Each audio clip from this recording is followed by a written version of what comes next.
जैसा कि हमने आपसे कहा था कि हम आपको अगली कक्षा में अपने उच्चारण स्थान को याद करने का आपको तरीका बताएंगे कि कौन से सूत्र पर रख देंगे तो हमें कौन कौन सा व्यंजन याद हो सकता है।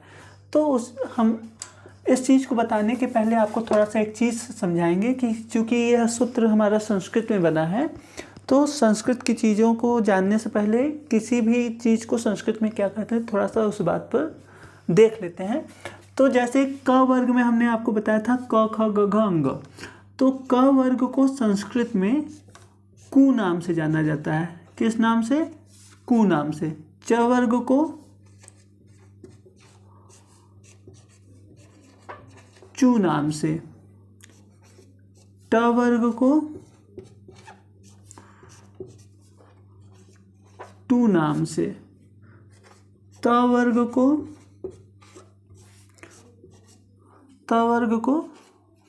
तू नाम से, प वर्ग को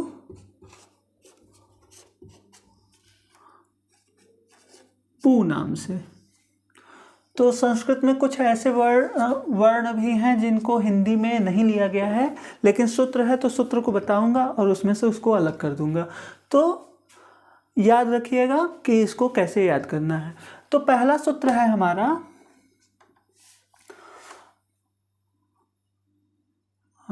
अकूह, अकूह विसर्जियानाम, विसर्जी थोड़ा सा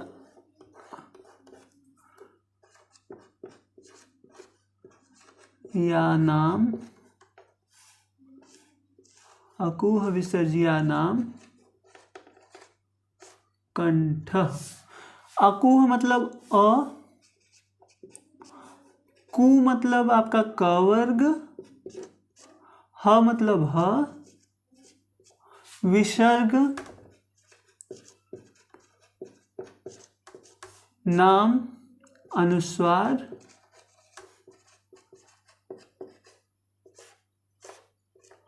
और कंठ का मतलब ये आपका कंठ से बोला जाता है। यानी कि देखिए आ गया, क वर्ग में 5 आ गए, ह आ गया, विसर्ग आ गया और अनुस्वार आ गए। उसी तरह हमारा दूसरा सूत्र है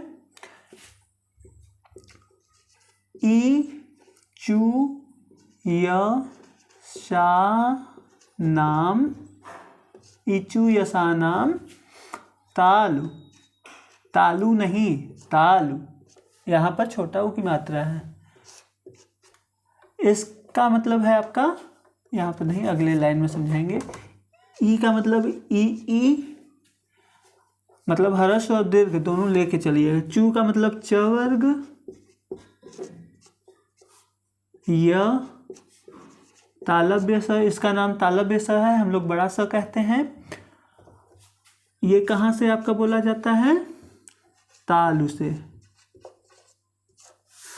इसी तरह हमारा तीसरा सूत्र है ऋतु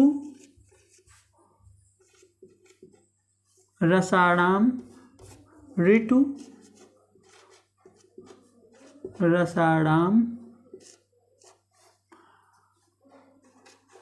मूर्धा।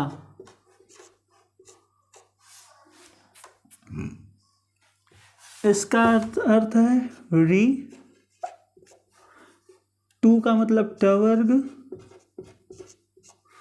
र मूर्धन्य स आपका कहाँ से बोला जाता है?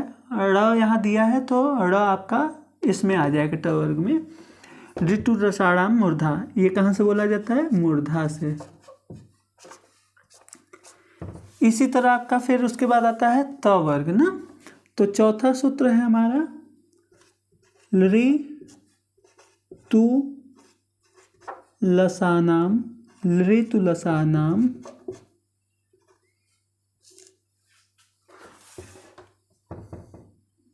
दंत्य, लृ तु लसानाम दंत्य। लृ मतलब ये संस्कृत का है तो इसको हम लोग नहीं लेंगे, इसलिए हमने इसको सर्कल बना दिया। ये हिंदी में नहीं है ये वर्ण। तो तू मतलब त वर्ग, ल, और क्या है, स है ये वाला, इसको दंती स कहते हैं या छोटा सा। ये कहाँ से हमारे बोले जाते हैं, दंत्य से। फिर हमारा 5वां सूत्र आ रहा है उ पु पद्मा निया नाम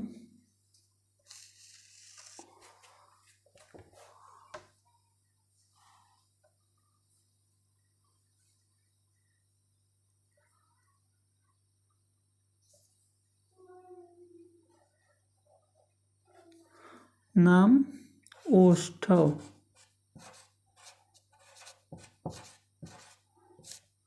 तो इसका अर्थ है उपधमानीय।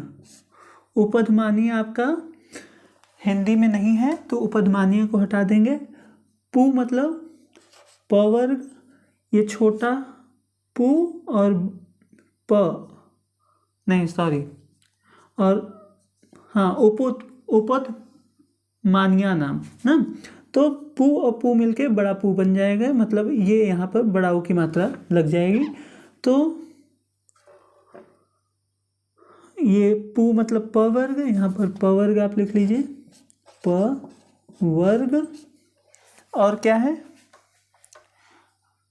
प वर्ग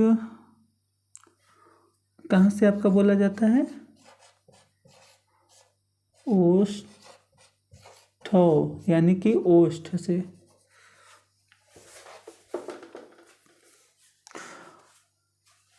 और उ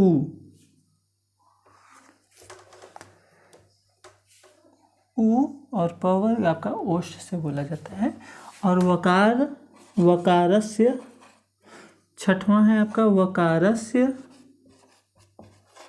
दंतोष्ठ।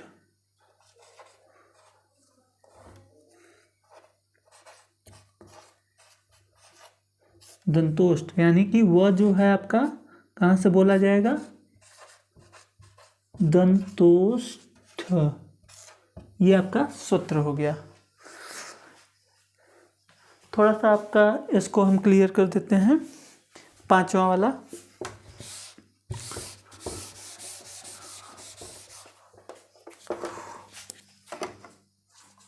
ये 5 नंबर आप यहाँ लिख लेना। उ पु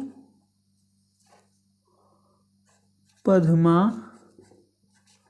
नि या नाम ओष्ठव।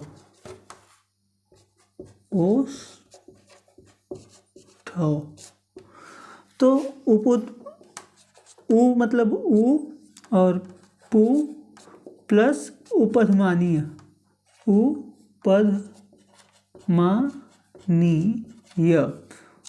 उपधमानीय जो कि आपके इसमें है नहीं, ये उ और ये उ मिलके बड़ा उ बन गया यहाँ पर। तो ये आपका सर्कल कर दिया क्योंकि ये हिंदी में है नहीं। और ये कहाँ से बोले जाते हैं, ओष्ठ से।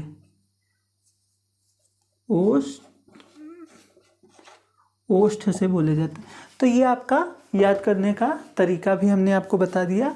आप इन सूत्रों से हमेशा अपने दिमाग में बनाए रख सकते हैं कि कौन सा वर्ग या कौन सा वर्ण हम कहाँ से बोलते हैं।